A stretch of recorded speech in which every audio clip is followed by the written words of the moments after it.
Good morning, everybody. I hope everyone's having a nice week and I guess technically second week of summer.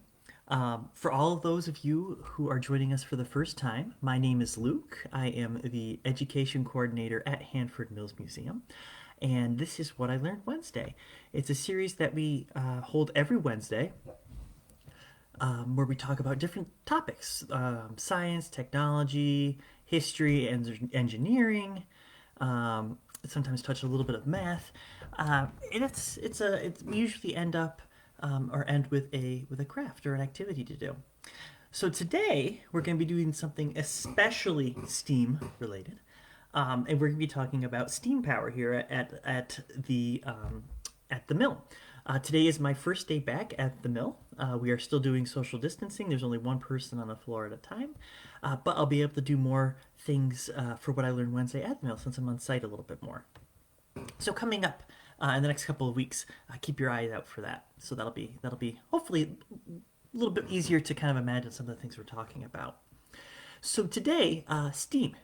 So one of the most popular, well, not popular, one of the most iconic things at Hanford Mills Museum is our water wheel. The wheel that we have now has been here just shy of 100 years, but that's how we got our start, was using water power. Water power is great unless you're not in the greatest environment for it. And we are, but there are some times where it's not always the greatest environment. If it's a really dry year, if there's a drought, or if it's a really, really cold winter, during which time, as you know, the ice can stay in the pond through April. So there's really a limited time to use water power. Again, it's very great, it's clean, it doesn't produce any pollution, but there are certain circumstances you can and cannot use it in. So, beginning around the 1870s, which is about 30 years after the Hanfords opened up, or I'm sorry, the mill opened up, the Hanfords started to invest in some early forms of steam engines. Now, a steam engine is an engine powered by steam. A lot of people think of steam engines as trains and locomotives, and they are. They absolutely are. But there's more than just trains and locomotives that are powered by steam engines. So essentially, what a steam engine is, it is an engine that a mechanical object, an engine that is powered through steam. And for that, you need a boiler, which we'll get to in just a minute. But the great thing about steam power is that it's a lot more all weather, all time. As long as you have the steam flowing through the pipes, you can power your machines, and you don't necessarily need to rely on a water wheel that does or does not have liquid water accessible to it. So there's some pretty cool things there. So in the 1870s, 1880s, they started off small. They had a couple of smaller engines that would power one or two machines, but by around I want to get my date right here, about 1895 is when something really big happened at the mill, and that is when we brought in or it's when the Hanfords purchased a steam boiler, which came off the train from Oneonta. For those of you who aren't familiar with the geography of the area, Oneonta is not far away. It's about a 20 to 15-minute drive, depending on what part of Oneonta you're in. However, there's no straight roads in this part of the state. Upstate New York is very hilly and bumpy and valley. But the Hanfords got it here, and they used a horse and wagon. And we do have a very interesting picture of how they got their steam boiler here that I'll be sure to post in the link later that you folks can look at, because it's a cool picture. But they had to take this gigantic steam boiler, which came in on train, but at that time there was no train station or railroad line leading into East Meredith, where Hanford Mills is.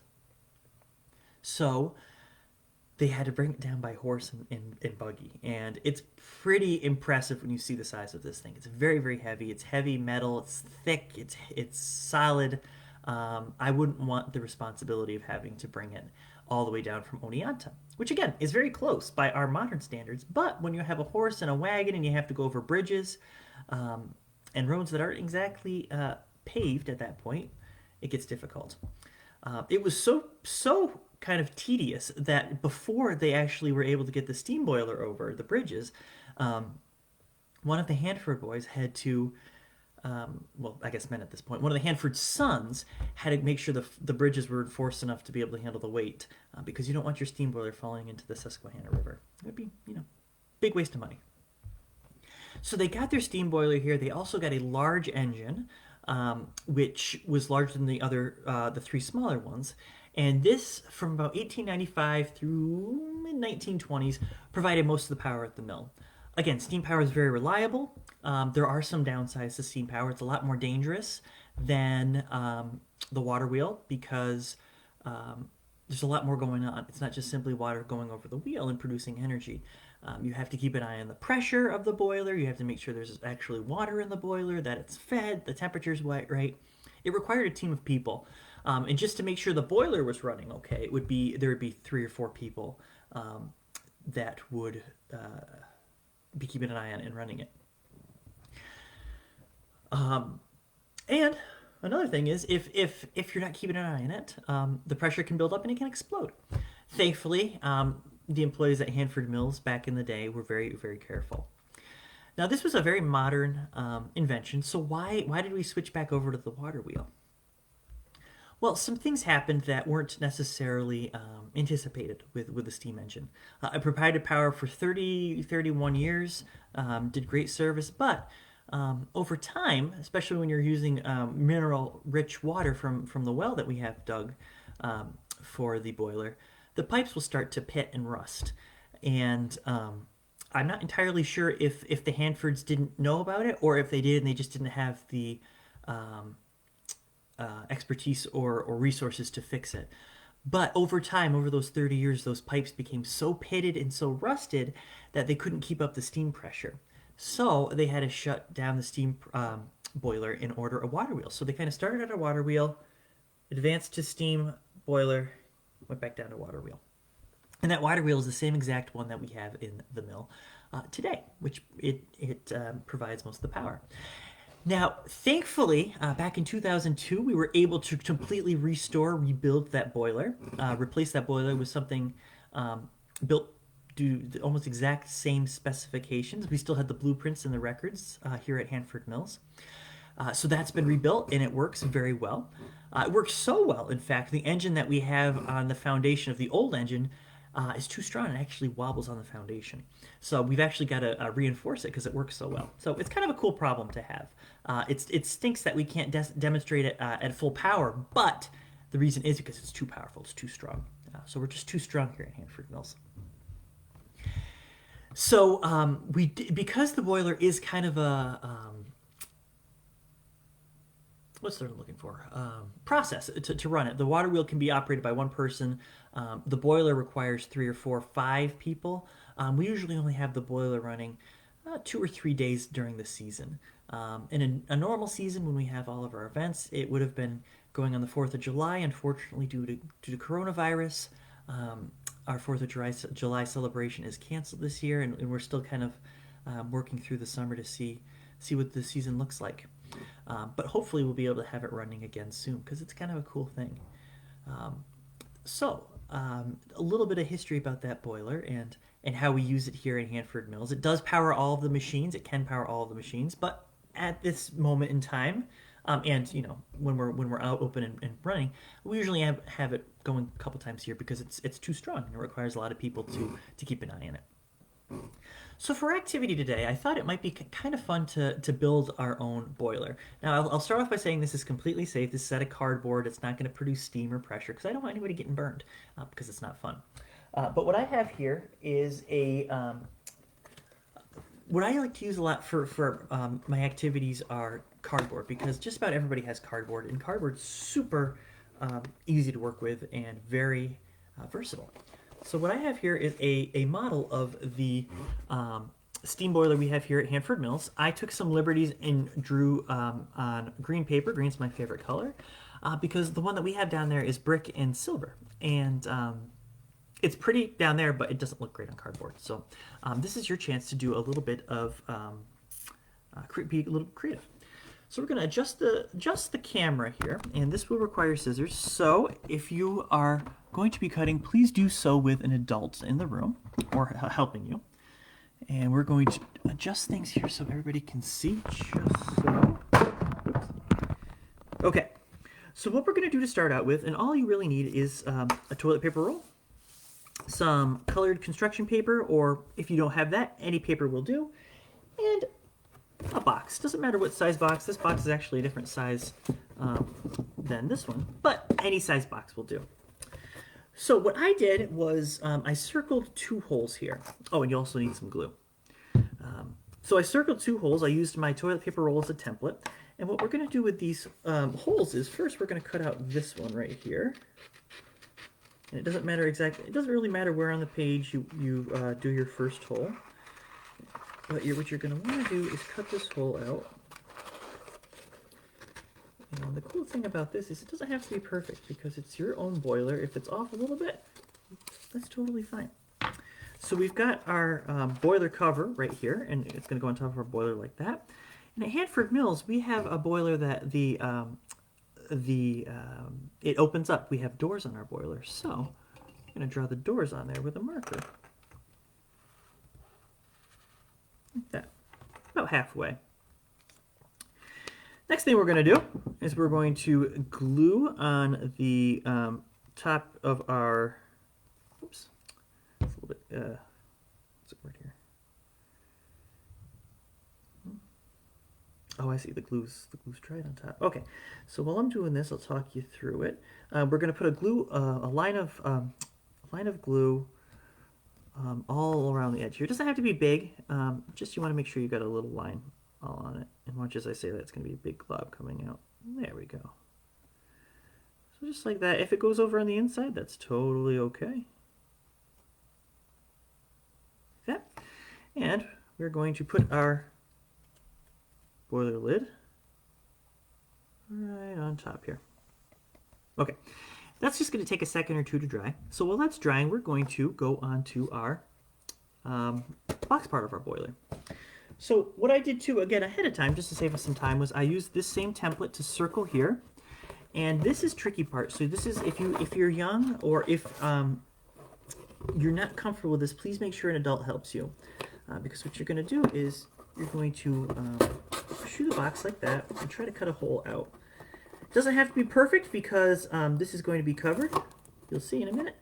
But just enough so you can stick that toilet paper roll in there. So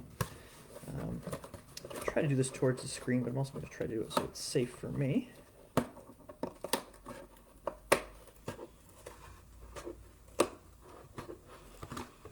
Make sure your hand is out of the way of the scissors, so even if you do slip, the only thing it hurts is the box.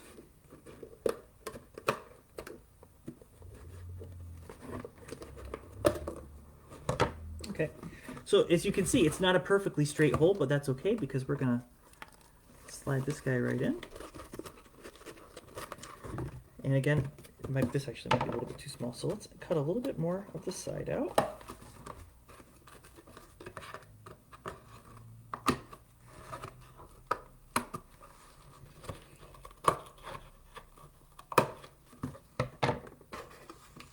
Okay.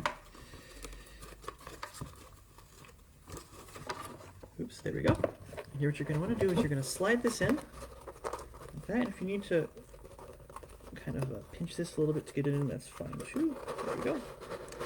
And what you're going to want to do, because here at Hanford Mills, our boiler, the doors open left and right. Make sure that line goes down the middle like that. So we kind of have the body of our boiler right here. And this is going to still be drying. So I might knock this a couple times, but I want to show you how this is done. The next thing we're going to do is we're going to cut out a rectangle with our circle in the middle. So I'm going to use this as a guide, and it's going to be about the size of the front of the box here. We want it to cover just about all of it, but not quite all of it. So we're going to cut this out. And again, that depends on how big your box is.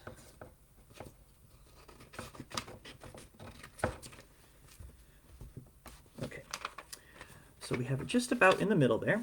And we're going to try to cut this circle out. So the best way to do that is to hold this like this, not necessarily push down on the middle, but like that, and then we're going to cut like this.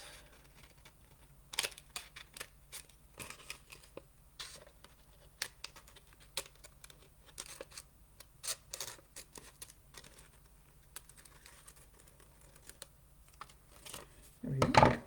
We should have a pretty close to perfect on top like that.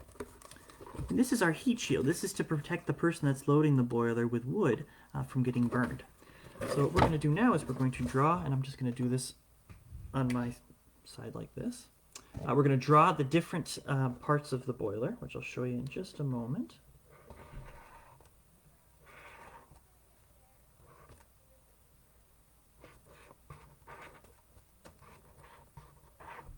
Okay. So what we have here is our, down here we have another set of doors. When you open this up, this is where we put our wood. That wood is the fuel that heats up the fire, that heats up the water in this boiler. And then when you burn wood, it kind of creates ash, and then that ash falls right down here. And one last thing that we're going to do, since we have this on here, is we're just going to put a couple of beads of glue to hold our boiler down. And you can do it all around the sides if you want. Just because we're trying to kind of talk our way through this, I just did it on the one end. And then if you want, you can see inside there, you can close this up and tape it or glue it or however you want to do it. And you have your own little miniature model of the boiler at Hanford Mills. Two of them, actually. Alrighty. So thank you folks so much for joining me today. I hope you enjoyed our talk on the boiler at Hanford Mills. Next week we are going to be going through the mill. It's going to be a little bit of a different video setup because the reception's not great down on the mill property itself, but we will still have it in a live format. So if you have questions or comments, we can still respond. So we'll be on site next week, exploring some of the things around the mill. So thank you all. Please stay safe. Please stay healthy. Practice some good social distancing and staying healthy. And we will see you next week on Wednesday. Take care, guys.